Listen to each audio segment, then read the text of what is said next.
Hey guys, this is Bruce Marshall, your conservative options income strategist, and we're going to talk about some hedging. Now, I've done other videos here, and I'm doing a little series here. Be sure and check those out. We started with the S&P 500 as an index to use as a broad-based representation of the market. We talked about some levels on there. I got some really cool stuff on that video showing the potential where we might go on the S&P 500. I'll do this real quick. We'll go back and look at a 10-year, you know, all this, well, go through this in detail, but go back and check that video out if you would like. We talked about the S&P vehicles we can use, such as SPX, SPY. We can use XSP, or we could use ES in the futures. Lots of ways to do that. The second video, I did a video on SPY specifically. We've isolated some institutional trades, 100,000 contracts, 150,000, 200,000 contracts, and followed those trades and set up and mimic those trades to show what kind of bang for the buck the institutional guys are getting and where they're targeting. That's on the SPY. On this video, I want to target the SPX for a little more kind of normal, quote unquote, normal hedging on a portfolio. And again, the thing to think about, I'm going to put this back on a 1-year chart. The thing to think about is, how much exposure do you have? If you're sitting all in bonds, you really don't have much exposure. If you're 100% in stocks, obviously, we're going to want to do a little hedging, and you need to figure out kind of how much exposure you want to protect, how much downside, maybe 5%, 10%, 20%, whatever. And the numbers, as you know, we get a 10% correction about every year and a half. We get a 20% correction about every 5.5 years or so. Now, I've been trading professionally for over 35 years, and I've traded through all those. I traded through 9/11. I traded through, the dot-coms. I traded through all that stuff, housing crisis, all that kind of stuff, right? So I know how important it is. If you are retired or getting ready to retire, you have a sizable portfolio, it's going to be really important to you to keep an eye on that, at least to limit your exposure, because we have 10% is not that big a deal in the grand scheme of things. 20%, now you're starting to feel some pain. 30%, for example, that might take a year, 2 years, 3 years, 5 years to recover. And if you're like me and you're probably older, we don't want to sit through that. And when we can simply hedge something low cost and offset all of the risk and trouble that we might have, right?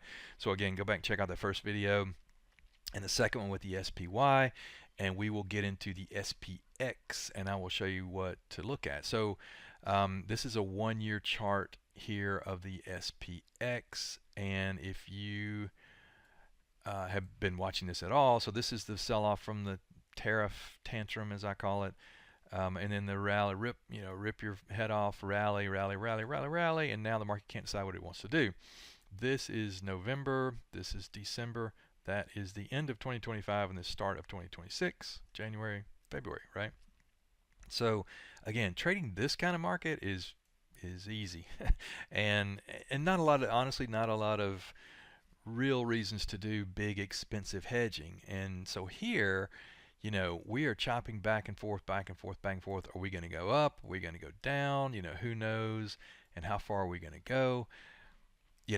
Who knows, right? We could go anywhere. We're not overvalued, I don't think, but we're in a big indecision place right here. And of course, when at the time that I'm recording this video, now the Fed's talking about even a possible rate hike. Everything's depending on inflation. Of course, we always have geopolitical things going on. All the stuff that we always worry about. So again, in the big picture, think about how much you need to protect yourself on the downside. Is this for protection or for an opportunistic idea, such as, say you're all in bonds, you just want to make some money if it does go down. I do that all the time, right? So I want to jump in here and look at a trade in the SPX. So again, first, let's look. I got a super simple idea or super simple chart here. I've got all the technical indicators, and you can go as deep as you want to go there, but let's keep it simple here. This blue line is a 20-day moving average, simple moving average, pretty easy. That's a 50-day simple moving average. This is a 200-day simple moving average. So the 200-day is very strong typically as a place that we hit and bounce. Now, of course, here we didn't because of the what was going on in the market. And again, that can go from 5% to 10% to 15 to 20 very quickly, right? But in general, we're talking about just normal kind of hedging, right? So I would say that under normal circumstances, outside of anything crazy, I'm not talking about black swan stuff, I would say, we could come back to this 200-day moving average relatively easy without a tremendous amount of craziness going on in the market. The other thing I want to look at here and show you is, again, my drawing tools on this monitor over here is why I keep looking over. Some of these prior lows are good places for the market to retest. You see how many times that has been tested right there. But notice this low lines up exactly with that 200-day moving average. That overlap is pretty, it's right there too. That overlap is pretty ominous, I would say. So I want to target this level here, which is 65.59. So let's say 65.50. Again, this is SPX, S&P 500 index. So I think that would be a good place to target. Now, obviously, we want to cast a large net, right? Let me get my drawing tool back. We're not so much looking for it to come down there and stop and then go straight back up. We're trying to cast a large net out here just in case, right? Because we don't know where this thing's going to go. Ideally it goes like that. Maybe it doesn't. Maybe it trends down and keeps going down, etc. So that's what we're going to look at today. So let's go over, well, first of all, so we have a target in mind. You need a target, and I talked about this in the other videos. You need a target. Where do you think it might go? I think if it goes down, there's a good chance it goes to there. Maybe if it's not anything crazy, maybe it stops there, and that's a really good target to start with, generically, big picture speaking, right? Well, how long is it going to take to get there? That's your number 2 question. Of course, we don't know. Anything can happen, but I don't want to spend money on something for 1 week or 2 weeks unless there is an event. If there's a Fed meeting that I think is going to freak out the market or whatever, flip out the market, yeah, then maybe I'd put something on ahead of that or right after that for a week out or 2 weeks out or something like that. I don't think that's the case. So I want to give the trade enough time to work. So let's go out a couple of months, right? So we kind of got a target here. We got a general idea on a target. We got a general idea on a time frame. There really is no catalyst. We're out of earnings season. I'm always looking for a catalyst, like for example, in a presidential election year, maybe you want to put some hedging on around November or December, just in case, right? That kind of thing. But right now we don't have anything to speak of like that. So let's go over here to our S&P or SPX trade tab, the options chain, and you see all the expirations down here. So we've got a March expiration. You see that AM, that's the monthly options. There's the most volume in those type options. These others say weeklies. They're all weeklies. I want to focus on the AMs here, but that's only 19 days out. That little 19 in the bracket, that's 19 days until expiration of that option, right? I don't think that gives us enough time, and if we're going to spend money, let's go ahead and get a little more time on it, right? So let's go out here to April. So that's 47 days out. I'm going to click that. So the first thing we need to look at is right now we're trading, or the last quote was at 68.78. Now over here, and this is Thinkorswim Toss. If you're familiar with it, you know what I'm talking about. If you're not, all the platforms have the same information.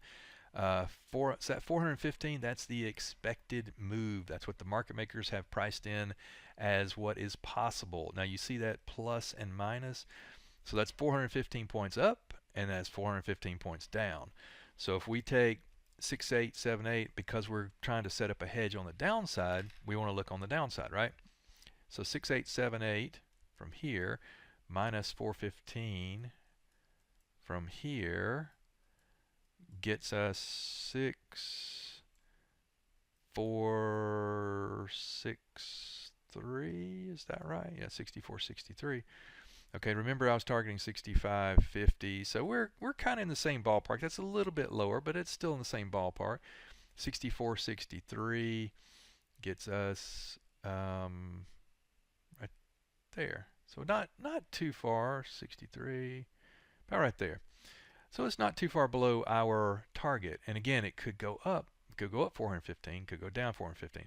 That market maker move is always a good place to start your concept, right? Even if I had no idea, didn't even look at a chart. Don't even have to look at a chart. I could come over here literally and say, okay, I want protection out to April. Okay, here's the last price, minus 415. That gets us where we need to be. You're in the ballpark. You don't even have to look at a chart. Literally, don't have to look at a chart. It helps to get a little more specific, but you know that's the point. That market maker move is based on a lot of math that that we use all the time, right? So I've already set this up for us. I'll keep it easy, keep it simple. We're going to target 65.50. I like round numbers. We'll target there. Again, we're trying to throw a wide net. We're going to use SPX, and we're going to use SPX options on 4/17 April, 47 days out. So what I want to do, I'm going to use a butterfly. I'm going to use a butterfly trade here. That's what we used on the SPY. That gives you a lot of bang for the buck, the butterfly trade does, right? And I'll show you. So if we do 65.50, again, I've already got it set up over here. And as you can see, 65.50 is our center strike. Now we're using puts because we're on the downside. If any of this is confusing, let me know. I can help you. And also in the comments, let me know if you want me to do other videos more specific or whatever. Just let me know and I'll be glad to help.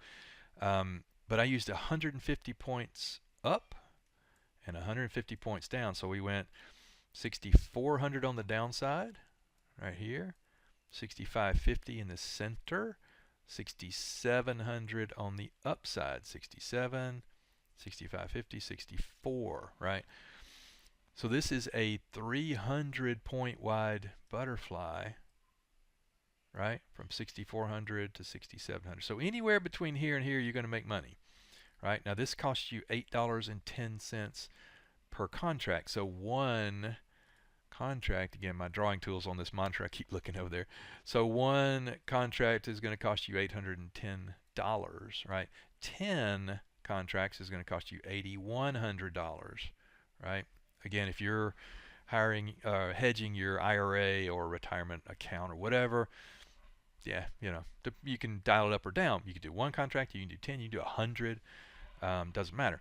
But what is the payoff down here if we end up at my target right there on expiration of 17 April? We got variables here, right? This is going to be worth about $150,000, kind of roughly. It's really about 145, but if you put 8,000 in something and you make 145 or 150, I don't think you're going to be upset, right? We're splitting hairs there, right? A lot of bang for the buck, right? And again, this thing's pretty wide. This thing's 300 points wide. So if you are between here and here, you are going to make money. And let me show you this. So at anything on that line that's $50,000.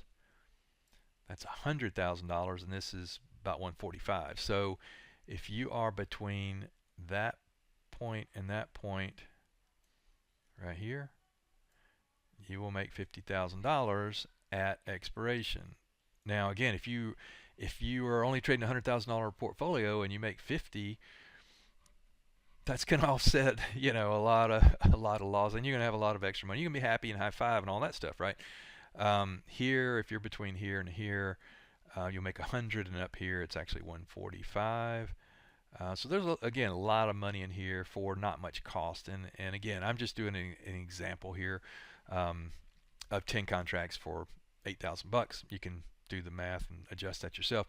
Now the other thing too to think about or to understand, that's at expiration. This green line here is what happens on 17 April, 49 days from now. When I'm recording this video, 49 days from now.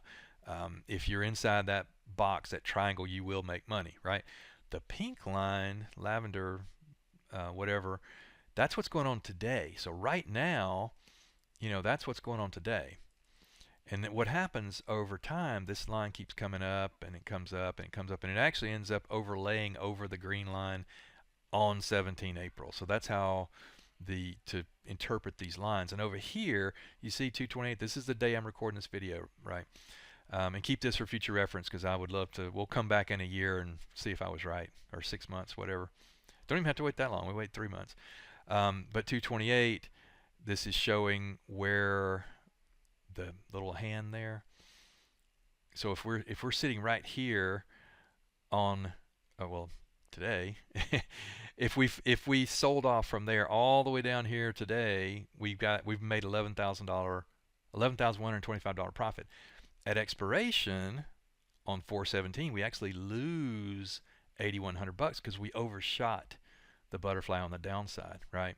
So that's kind of how it works. This is what's called a regular butterfly. It's got 8,100 risk up here, 8,100 of risk on the downside, and all of the money is inside that triangle, the body of the butterfly. Now, remember I talked about expected move? This is your 400 points down. This is your 400 points up. Now, if we're sitting up here, if we're at 7,200, well, guess what? You're not going to be sending me a bottle of champagne because it's not going to work, right? If you're here, send me a bottle of champagne, and you make $100,000, right? If you're a little more advanced, and we do this, I have a trading room called Bias. We do this all the time. We'll buy something like this, and then we'll sell some premium around it and try to pay for it. We can cover some. Most of the time, we can cover some of that cost. A lot of times, we can cover all of it. And we've been doing that I've been running that trade service for 13 years, and we've never had a down year. Little promotion there. But anyway, the point is, if you're a little more advanced, you can sell premium and actually reduce that cost, right? But this is a good way to make money. But remember, this is a bearish trade. This is a hedge. We want the market to go up because if it goes up, chances your overall portfolio is going to make more than $8,000 on the upside. If it goes down, this is going to protect you, right?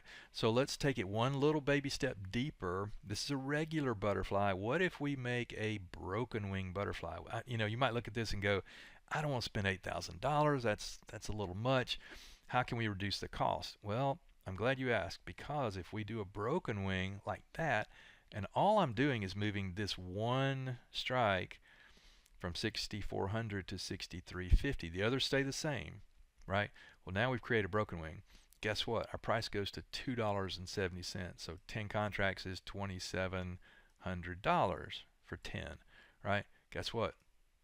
Max profit's about the same, about 145. So it doesn't really affect the max profit, but it greatly reduces the cost. Now it also, there's some things, if you overshoot it over here, you're adding risk, you're adding margin. You got $50,000 of margin. If you're trading a large account, that doesn't bother me, right? You're saving a lot of money here, right? So your max loss, if we rip higher, is $2,700. And again, I like this one. This is actually pretty cool. In this case, I would plan on holding it kind of to the end, and as long as you're between that line and that line, you make money. The next one, if we moved it even further, that one's 6,400. We dropped it to 6,350. If we drop it to 6,300, whoa, check that out. Now we're getting a credit. And you might look at that, especially if you've never traded a butterfly, and say, how is that possible? We're going to buy this trade, right? And we're going to get a credit of $1.95, which is going to give us a profit, a profit of $1,950. Sorry, I'm drawing with the mouse. $1,950 profit if we go up. Cannot lose money on the upside. Make almost $2,000. Now, you did increase your margin again. Part of it, right? There's no free lunch in anything in the world, right? So why would everyone not do this if you can do it for a credit? Well, the main reason is you see that pink line, how it droops down pretty hard? Let me show you what that means. We're here right now. If we sell off to 6,500 next week, we're down $8,700.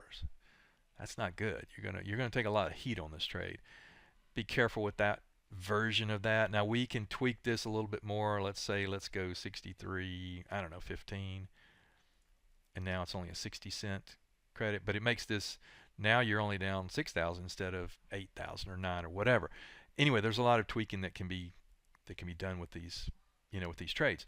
I'm just showing you examples. These are not recommendations, obviously. But what if you say, and these are, again, we're targeting a pretty specific area. What if you say, you know what, I'm really afraid this thing's going to really blow up and roll over, and I'm afraid of overshooting it down here, right? Because when you do a broken wing, very important, yes, we now you have a credit on this side, but we are literally taking the risk off of this side. We're pushing this up, taking the risk off this side, but we are taking that risk and we're dumping it on this side. So now you have a giant loss over here. Now we wouldn't ever let that happen, because as we're coming through the body of the butterfly, we would close it, or we could roll it, or adjust it, or there's a lot of things we can do. Don't let that freak you out, because that's not an absolute, right? We cannot. This would be our line in the sand. We would never let it get past that, for an example. But anyway, so if you're like, this thing, it might roll over. Well, we either do this one, or we break a wing and go the other way and go like that. Now we've raised the wing. Check it out. Down here, you make $36,000 profit. But guess what? There's a give and take, right? Look at that price. It's $14 per contract. You do 10 contracts, that's $14,000. But this is a much more kind of bearish setup here if you think we got a chance of overshooting this. And you don't have to worry about this. It just goes and goes and goes, and you're still going to make $36,000 here, and that probably would not be the worst thing that can happen. If your target one is here, and if you overshoot down here, you're still going to get $36,000. That's not too bad. The other thing too, let me show you this real quick. So the pink line is what's going on today. If we sold off, let's say we sold off next week, you had this trade on for 4 days or whatever, and let's say we get down here, let's say 6,600 kind of ish. You see that? You're up $14,000, right? Well, guess what?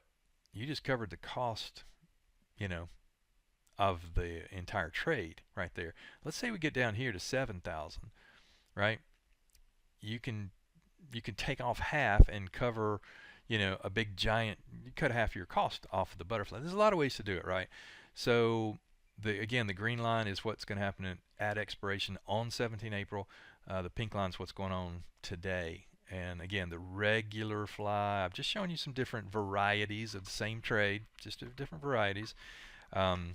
Good ways to play that. So we might hold this to expiration. We may come out of it early. It all depends. But I wanted to cover that with you. Again, leave me comments and let me know what you think. Come in the bias room. We do these things all the time. We do obviously normal trades, and do some hedging like this, and kind of pay for it, and a lot of cool ways to do it. But I'm going to do another video. I've shown 2 butterflies. I'm going to do another video with debit spreads or credit spreads. That's really the kind of the main ways to do it. If you're more advanced, we could talk about straddles and strangles and all that kind of stuff. But I'm talking about low cost, higher probability type trades with the butterfly, with maybe a debit spread. I'll do that in the next video. But I hope this is helping. I hope it makes sense. Let me know what you think. I'm going to put a link down here for a trial offer for the bias service. You can come in there. I've been running that again for 13 years. We've never had a down year. Come check it out, see what we do, and I'll be glad to help you any way I can. Let me know in the comments what you think, or if you have a topic that you want me to cover. So thanks for your time. I appreciate it, and I will see you at the next video. Thanks. Take care.